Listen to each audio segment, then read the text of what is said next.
Hi, this is Paul Bedford, Cybersecurity Bloke. Welcome to another episode of my introduction to CIS version 8 and how to put together an effective cyber defense strategy.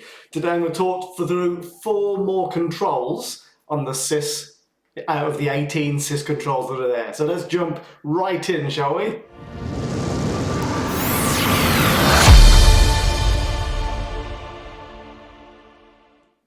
Right, here's a long one. Secure configuration of enterprise assets and software.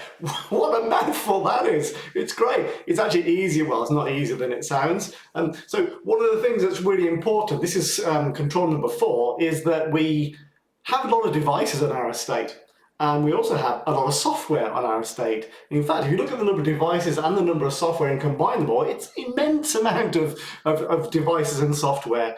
And software will have its own levels of security, and also certain devices have their own level of security as well. And it's important that we establish a baseline and we look at software and look at enabling security features in each piece of software and also on our devices as well. Let's make sure, for example, that if you've got a laptop, that it times out.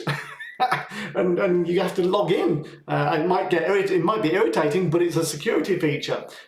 Make sure all your devices are protected by firewalls, for example. Not only external firewalls, but internal firewalls as well, because obviously we do have a perimeter still, although the cloud has blurred that perimeter a little bit. But if something gets in, you don't want to be able to go through your network like wildfire. You need to actually put stops in there. So internal firewalls, very important as well. And also watch out for Internet of Things devices, like, vending machines and stuff, wall-mounted TVs. Sometimes they come with default accounts and default passwords. That's going to become illegal shortly. And the UK government, I don't know what it's about, like the rest of the world, are introducing legislation to hold suppliers of, for example, wall-mounted TVs responsible. That if a company gets hacked because of vulnerability on a TV on their network, then the company who made that TV can be liable. So watch out for that law. It's quite an interesting one. Great. Okay, next one on the list is account management. All right, so here's the thing. Obviously, what's an account? An account is like your username that you log in to your laptop with, for example, and get onto your corporate network. Now, it's really important. There's obviously normal user accounts that most people have, but also there are admin accounts as well. And it's really important that users do not have elevated rights to get into very sensitive information or very confidential information. They should have a separate account, an admin account, that allows them access to do that.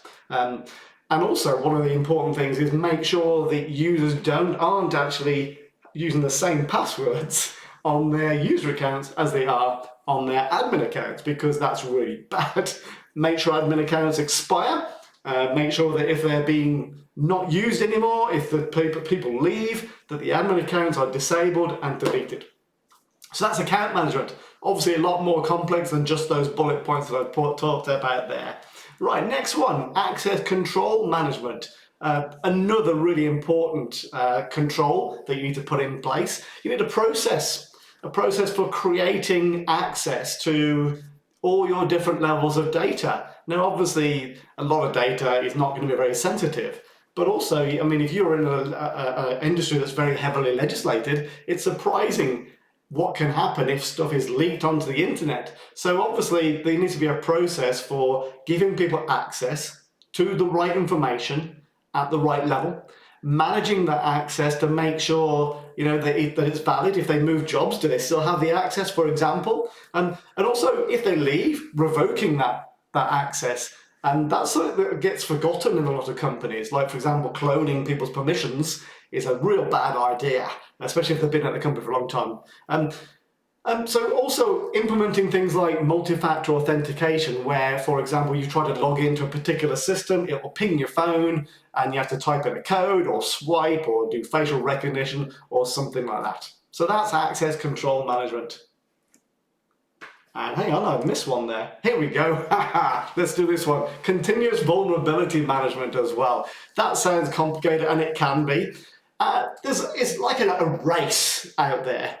There's millions and millions of hackers in this world, and in each corporation there's only a limited amount of people defending those fortresses against the hackers trying to get in. And what tends to happen is Microsoft or a company will announce a vulnerability that they've discovered in one of their products. And of course, they have to announce that on the internet and let everybody know. But it's not all honest people who get that information. The hackers get the information first as well, so not first. So it's a race between who applies the fix to the vulnerability quicker. Is it the hackers? Do they get in first, or can you stop the vulnerability before hackers can get in? Now, so vulnerability management is all about keeping an eye out for vulnerabilities, reducing the window of time between a vulnerability being detected and you patching it up and making sure that it can't be used. A process, preferably automatic, would be lovely. If you can automate updates from software vendors, that would be brilliant. That's the ideal scenario. Also, a process in place that if a major vulnerability is discovered, they're usually called zero-day vulnerabilities, where there's nothing to stop hackers getting in, and you need to do this now. How are you going to deal with those? So, some sort of vulnerability management process to deal with major incidents as they come in.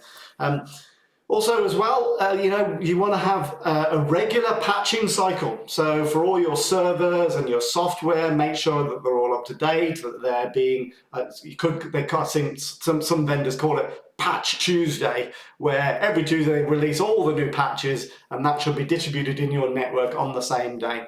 And as well as continuous vulnerability management, we need to keep an eye on our network and all of our assets and just make sure that nothing odd is happening. So scanning the network for vulnerabilities and looking for suspicious behavior, very important.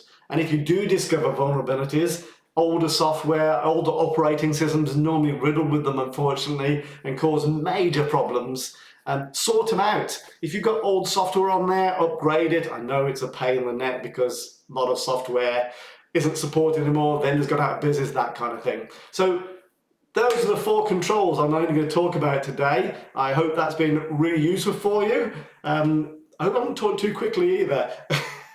In the next session, we're going to be talking a little bit more about the next 4 controls on the list of 18 controls from CIS.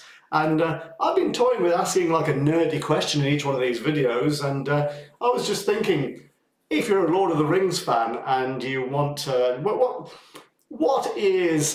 who wields the sword of Arundel? Arundel? Yeah, sword of Arundel. If you know the answer to that, pop it in the comments. Okay, great to talk. So thank you very much for watching this video today. If you've enjoyed it, or if you haven't, please give me a like. Put some comments underneath the video.